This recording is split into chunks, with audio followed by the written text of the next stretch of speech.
भारतीय क्रिकेट संघ ICC T20 world cup जिंकण्याचा दावेदार मानला जात आहे। या मेगा टूर्नामेंटमध्ये संघ कसा असेल याची सर्वांनाच प्रतीक्षा आहे।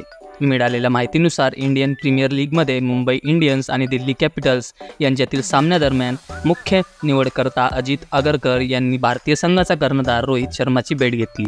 अमेरिका आणि वेस्ट इंडिज क्रिकेट बोर्डच्या यजमानपदाखाली 1 ते 29 जून या कालावधीत T20 वर्ल्ड कप स्पर्धा होणार आहे।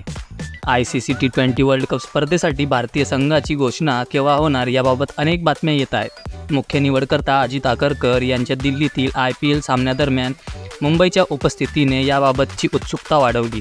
संघाबाबत चर्चा झाली असून सोमवार 29 एप्रिल रोजी त्याची घोषणा होण्याची शक्यता आहे। हार्दिक पांड्यावर प्रश्न नेहमीच उभा राहील।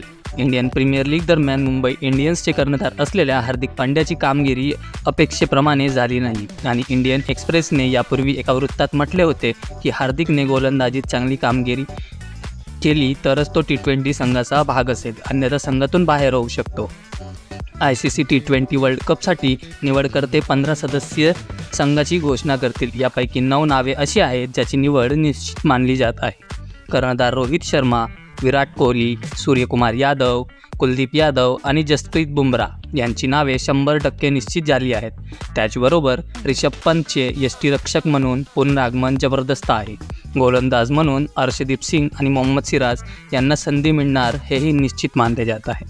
रोहित शर्मा हा टीमचा कर्णधार असणार आहे। तर मित्रांनो, व्हिडिओ कसा वाटला कमेंट करून नक्की सांगा आणि चॅनलवर नवीन असाल तर चॅनलला सबस्क्राईब करून घ्या।